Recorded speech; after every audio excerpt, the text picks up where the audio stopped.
All right, y'all. Welcome back to Bashman's Acoustic Masters. Today we're stepping into sacred territory. We're spending time with the legendary Guy Clark and his masterpiece, the Randall Knife. Now, if you've been following this series, you know I always try to find the most unique, best-sounding performances out there. And this one, well, this one hits different.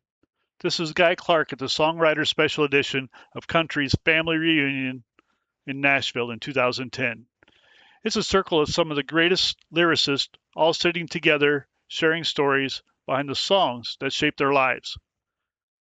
Those names and hit songs will scroll at the end of this video. It's intimate, it's honest, it's the kind of room where every word matters. And watching Guy perform the Randall Knife in that setting, in front of his peers, it's powerful.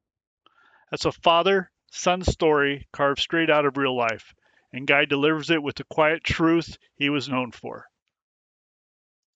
So let's slow down, listen close, and really take in what makes this song and this man such a pillar of American songwriting. Let's dive in. My father had a Randall knife. My mother gave it to him when he went off to World War II to save us all from ruin. And if you've ever held a Randall knife, you know my father well. If a better blade was ever made, it was probably forged in hell.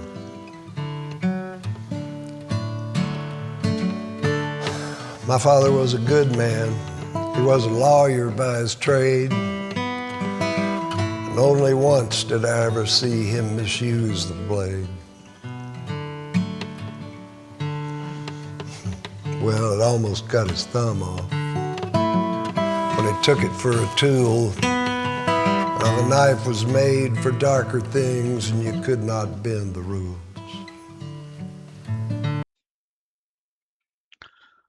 Okay, guys, let's pause right here. I'll do a couple of these. I'm sorry, I know it kind of breaks up the song.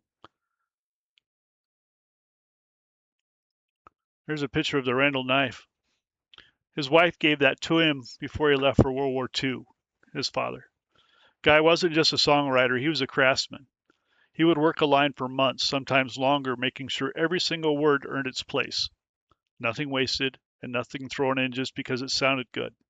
He approached songwriting with the same way he approached building those handcrafted acoustic guitars in his shop.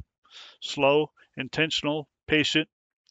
He carved songs the way he carved wood, with love, precision, and a deep respect for the material. What he's doing in this opening verse is setting the emotional foundation. He's not just telling you about an object, he's telling you about a man, a generation, a legacy, and the weight of things we inherit.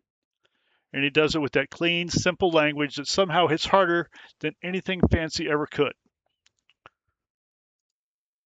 I'll back it up a little bit. Let's listen to the next verse. A tool. Now, the knife was made for darker things, and you could not bend the rules. Well, he let me take it camping once on a Boy Scout jamboree. I broke a half an inch off trying to stick it in a tree. Well, I hid it from him for a while, but the knife and he were one. And he put it in his bottom drawer without a hard word one. And there it slept, and there it stayed for 20 some odd years. Sort of like Excalibur, except waiting for a tear. Let me pause again right here, because I want you to imagine what that moment must felt like for Guy. He breaks his father's knife, the object that carried a whole lifetime of meaning, and he has to hand it back. And instead of anger, instead of disappointment, his dad just quietly put it in the bottom drawer. No lecture, no hard word, just acceptance. And then Guy gives us that incredible image of sitting there for 20 some odd years, almost like Excalibur, waiting for the right moment.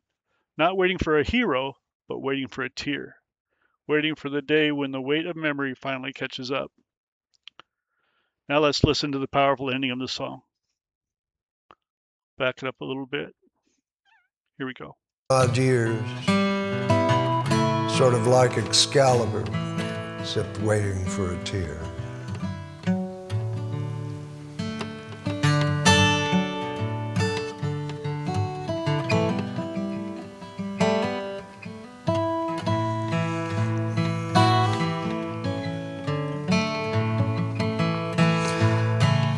My father died when I was 40. I couldn't find a way to cry. Not because I didn't love him, not because he didn't try. I'd cried for every lesser thing, for whiskey, pain, and beauty. But he deserved a better tear, and I was not quite ready. So he took his ashes out to sea, poured them off the stern, and then threw the roses in the wake of everything we'd learned. And when we got back to the house, they asked me what I wanted. Not the law books, not the watch. I need the thing he's haunted. Oh, my hand burned for the Randall knife there in the bottom drawer.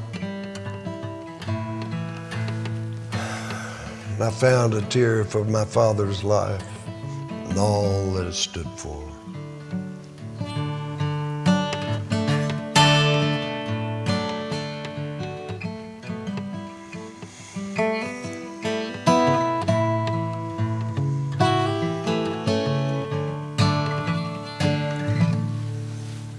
Wow.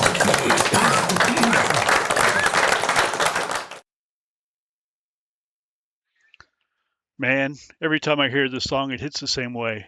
Guy Clark has his rare ability to make something simple, a knife, a memory, a moment between a father and son, and turn it into something universal. When he sings about that knife coming back out of the drawer after all those years, that's not about steel. That's about grief. That's about love. That's about the things we carry long after the people we love are gone. Guy Clark didn't just write songs. He built them, he carved them, and this one might be his masterpiece. Thank you for spending time with me on Bashman Acoustic Masters. If the song moved you the way it moves me, I'd love to have you stick around for more.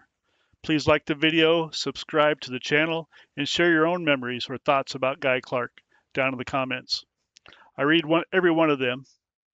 Take care of yourselves, and I'll see you in the next one.